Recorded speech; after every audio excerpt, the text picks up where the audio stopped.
G'day you mob, Pete here, and this is another episode of Aussie English, the number one place for anyone and everyone wanting to learn Australian English. So today I have a Goss episode for you where I sit down with my old man, my father, Ian Smisson, and we talk about the week's news, whether locally down under here in Australia or non-locally overseas in other parts of the world. Okay, and we sometimes also talk about whatever comes to mind, right? If we can think of something interesting to share with you guys related to us or Australia, we also talk about that in the Goss. So these episodes are specifically designed to try and give you content about many different topics where we're obviously speaking in English and there are multiple people having a natural and spontaneous conversation in English. So it is particularly good to improve your listening skills.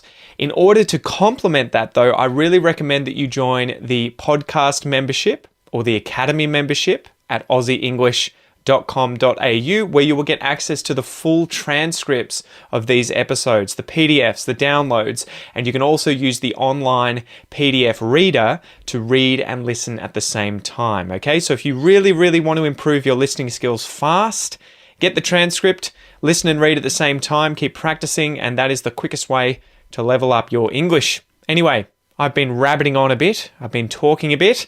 Let's just get into this episode, guys. Smack the bird, and let's get into it.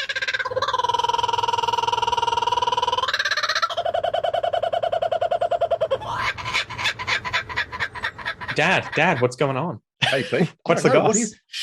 What is going on? How are you going?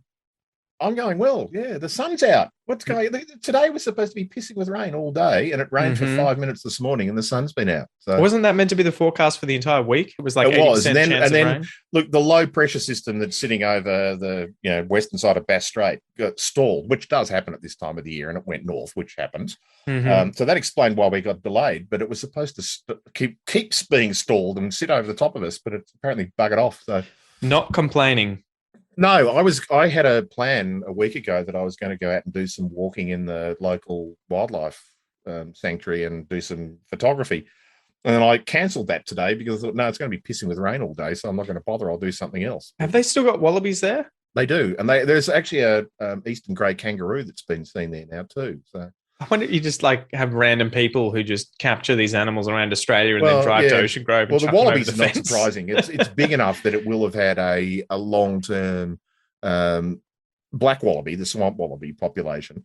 But there's also there have been a couple of redneck wallabies, which used to be indigenous to this area, and I suspect they probably don't have a big enough area for them to have a viable population. But there's a couple of them there that have been there for a while. I haven't seen them recently, but awesome. Yeah, get your decent dose of macropods. Yeah, exactly, and mostly birds, and it's wildflower time too. There's lots of little orchids and flowers and stuff around. So I was going to do a month of macro photography, whether that was once a month or 30 times a month. But apparently now it's going to be 30 because I didn't do it on the 1st. So for those of you who are watching this later, it is when we are recording this. It's the 1st of October. So it'll probably come out in December. Come out in December, but So what happened to macro month? I didn't do it. You got to stay up to date.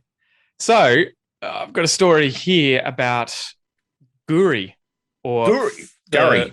Previously known as previously known as Fraser Island. Fraser Island.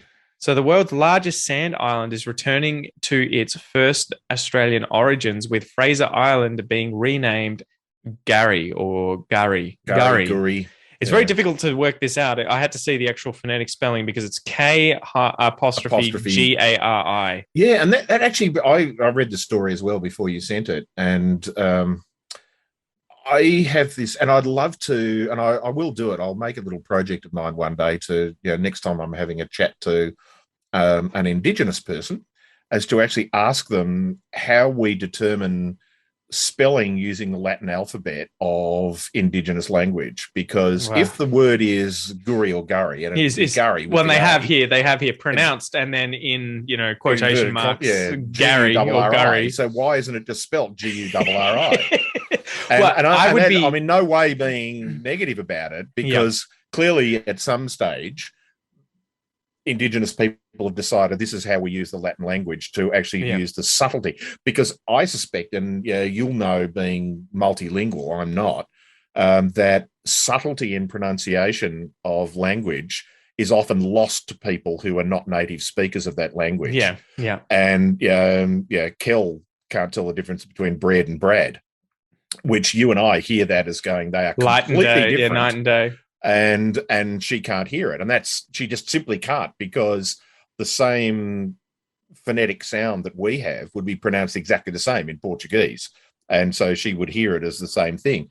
And I suspect what's happening here is that there is a subtlety in the pronunciation of this word, that the K apostrophe G means there is a different consonant sound from just putting a G there, and yet for us it's just Gurry. Yeah. Yeah, well, I would imagine that it would have been one of those Gutty. early anthropologists that probably wrote this down, and at the time that they would have been interacting with the Butchala people here from Gurry, which was Fraser Island, they wouldn't have had the International Phonetic Alphabet at the time, so they would have been trying to describe the sounds that they heard using just the English alphabet. But yeah, that's what I was about to say. I'd prefer to hear this from an Indigenous person saying the actual word, so that I could get an idea of how it actually sounded, instead of having to try and use just English letters to represent it, because you're almost certainly incorrect. Oh, yeah, well, exactly. Yeah. So anyway, the World Heritage Committee has already signed off on the renaming, and the state government is finalising the paperwork after a naming ceremony was held on the island last Sunday, although this would have been a few Sundays ago now. Environment Minister Megan Scanlon. Oh, no, it was last Sunday. Yeah, no, this is a week and a half old. So, yeah. 2 Sundays ago. 2 Sundays ago. Megan Scanlon, who attended the ceremony, said reverting the historic name was an important step in the culture of Queensland. Mm-hmm. Quote, what a lot of people don't understand or don't realise is the term Fraser Island is really quite offensive to a lot of the traditional owners. And rightly so, too. Yeah. For many years, they have been advocating for the name change, so it was a significant moment. This was one of those things that I was totally oblivious to. So apparently, Fraser Island was named after Eliza Fraser, the wife of Captain James Fraser, Eliza Fraser, who was aboard, I think, the Stirling Castle ship. That's it. When it struck a reef hundreds of kilometres north of Gurry. So they end up launching a boat and landing on Gurry. And 11 survivors split into 2 groups. Eliza and her husband in the second group, and attempted to trek south, surviving on pandanus and berries until they reached Hook Point. Yes. Eliza later claimed she was captured by the Butchala.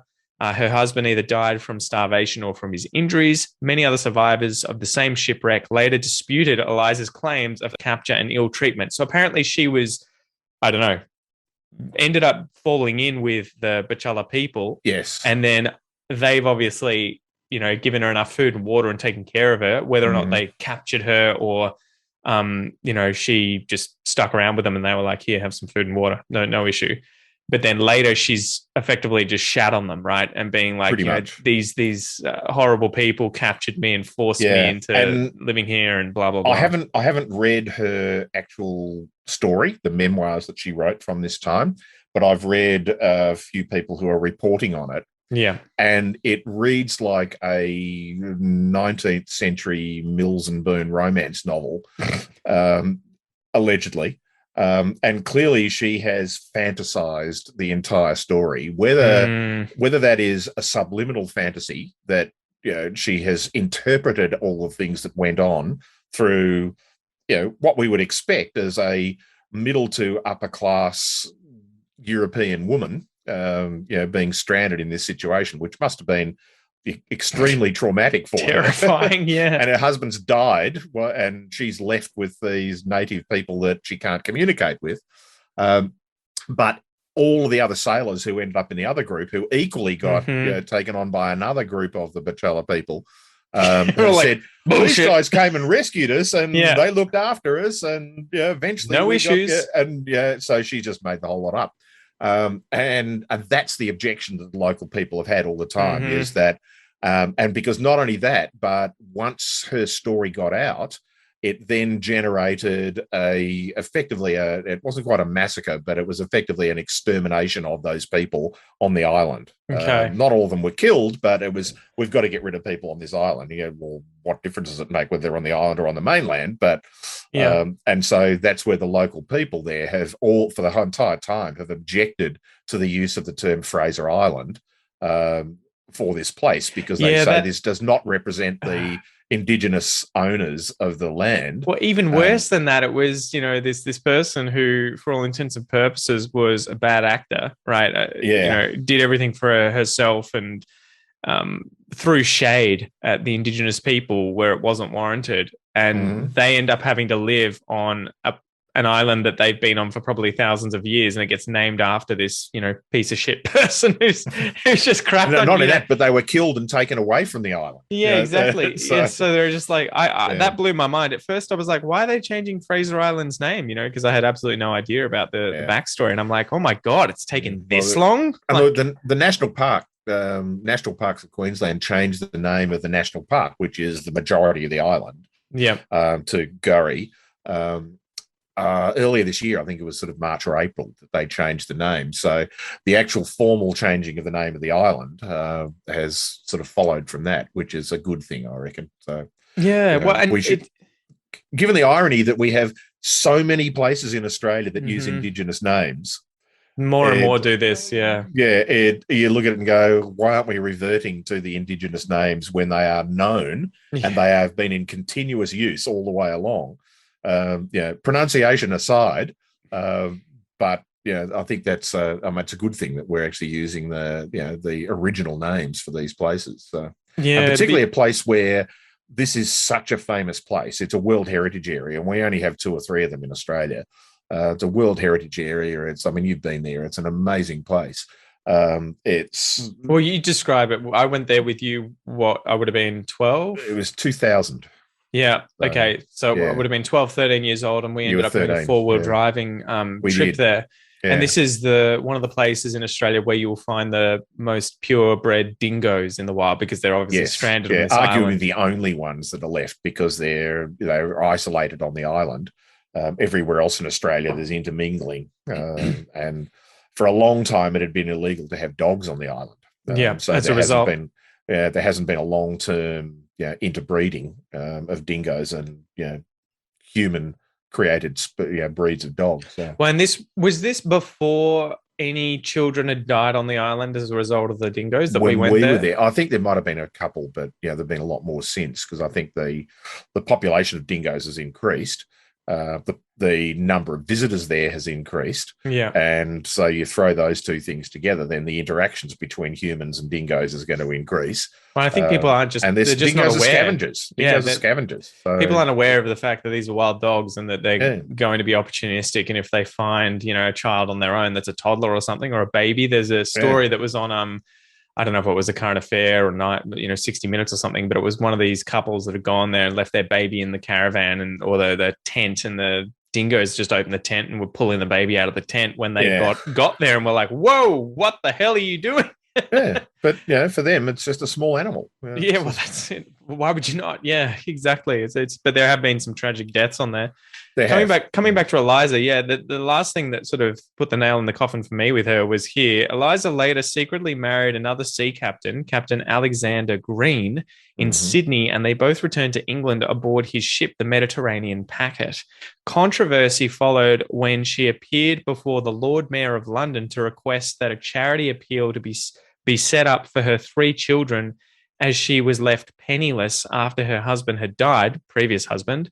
Not mentioning the fact that she'd been married to Captain Green, or that she'd already received £400 in Sydney by a fund that had been set up to help her and her kids. And then she sensationalized all the accounts of her experience, which were published in London.